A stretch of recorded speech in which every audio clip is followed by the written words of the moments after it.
Hi, boys and girls. Look at the words on your screen. It says end of module task.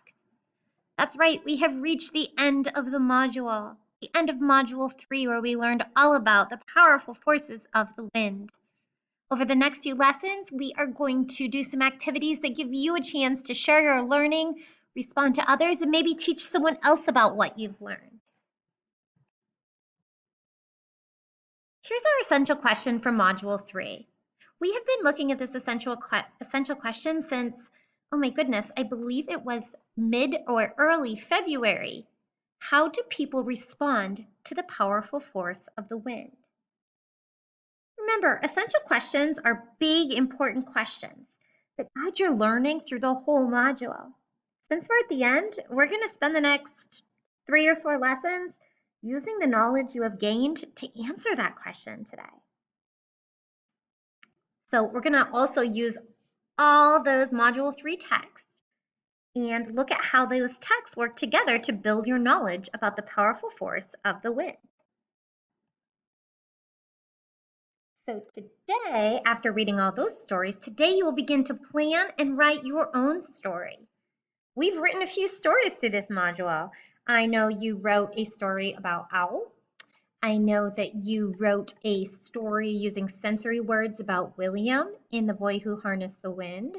If I remember correctly, you wrote about a different, you retold the story of Brave Irene through stop motion. And that's not writing down using your hand, but you were telling a story. So you're going to be writing your own story about how a character responds to the wind. Look, end of module task. So here's our task, and it's always important, this is called a prompt. It's always important to go through the prompt, make sure we recognize what this prompt is asking us to do, so we know just what to do when we're sharing our learning with someone else. Create a story about how a character responds to the powerful force of the wind on a windy day. Let's look at what it needs us to do. We need to have a story map to plan our story. Sensory and feelings words, including adjectives that describe what the wind was like and how the character felt at the beginning and the end of the story, and words that show the order of events.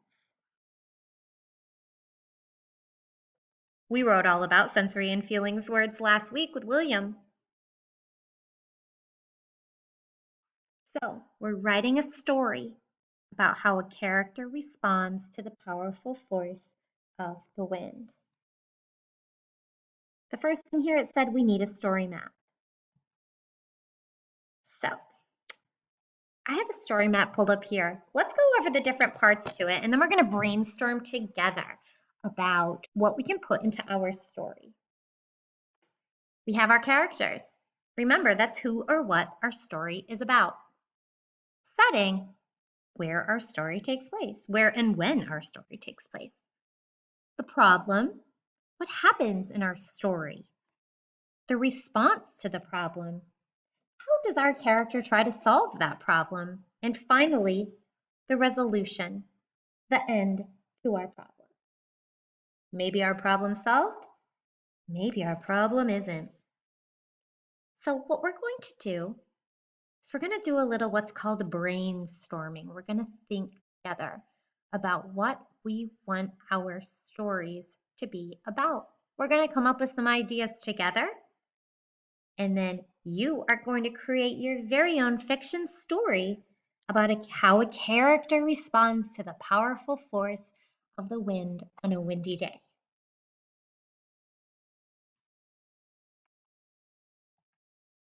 Okay, let's think together. Who could be the main character in your story? If you have an idea in mind, that's fantastic. If you don't, maybe we could brainstorm together and that'll get your mind thinking. Let's head to our story map. Okay, so on our story map, I put a little place to type and I want to think of character. So my main character could be a boy. My main character could be a girl. My main character could be cat. My main character could be a grandmother. It doesn't matter who I choose. This is my fiction story. So I just came up with some ideas to get your mind moving. I know sometimes when kids sit down to write, they're like, I don't know. So maybe you want it to be a boy. Maybe you want it to be you. Maybe you want it to be a girl. Maybe your sister, your friend. Maybe a girl you made up or you saw on television. Maybe you want it to be a cat. I think mine's going to be a cat. Maybe someone's grandmother. Maybe your grandmother. You can use whatever main character you want. Okay, let's move on to the next part of our story map. The setting. Where could our story take place? If you have an idea, hold that idea in your mind. If not, maybe you can look at some ideas I have and come up with one of your own. Maybe my setting will be on a hill. Maybe my setting could be in the forest. Where else is it windy?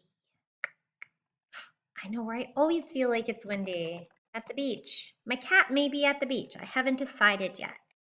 Let me think of another setting. Maybe, place we don't get to go very often right now, on the playground. I came up with 4 different ideas. I'm not using all of these settings. I'm going to choose one. When you brainstorm, it's a really great idea to come up with maybe a couple ideas and then choose one that you think would be just what you were thinking about when you wanted to make your story. Okay, my problem. I'm going to go back to my prompt for this one to make sure I'm doing this. Create a story about how a character responds to the powerful force of the wind on a windy day. So I think when I think of a windy day, things I worry about, a problem could be something blows away. Maybe my problem, if I'm in the forest, maybe branches are falling down. Oh, if I'm at the beach, my problem could be there was dirt and sand is blowing everywhere. On the playground, maybe it is dangerous to be on the swings. See what I did there? I brainstormed a few different problems. I'm not going to use all of them, but I am going to choose one. All of those problems have to do with the powerful force of the wind. Now you are going to choose one of those or create a problem of your own. Whatever you choose as your problem, you need to come up with some responses to that problem. So if we were brainstorming some responses to the problem, for example, if something blows away. I know something I would do if something blows away. What could be a response? Chase after the object that blows away. Maybe if a branch was falling down, another response to that problem could be, let's see, run out of the forest. Dirt and sand is blowing everywhere. Maybe I would put up an umbrella. Maybe another response to my problem if I'm at the playground. I could go to a different area. So then my resolution, again, the ending to the problem has to do with what our problem is and our response to the problem. So my resolution, the end, could be you catch up with the object and take it home. These are not complete sentences. I'm just brainstorming some sentence fragments here, some ideas. You could Go back to the forest when the wind is gone. You could go back to the playground when the wind is gone. At the beach, maybe you put up an umbrella and maybe the sun comes out and the problem and the wind stops blowing so hard. So what we did here is we completed our story map with a bunch of brainstormed ideas. We have a bunch of different ideas here.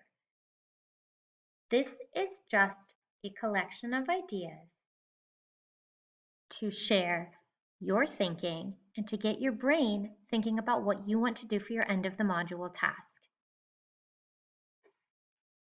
You need to complete a story map with one character, one setting, a problem, a response to the problem, and a resolution. That's what your assignment is for today. And then tomorrow we're going to take that information and we are going to use it and put it into a writing activity of your very own story.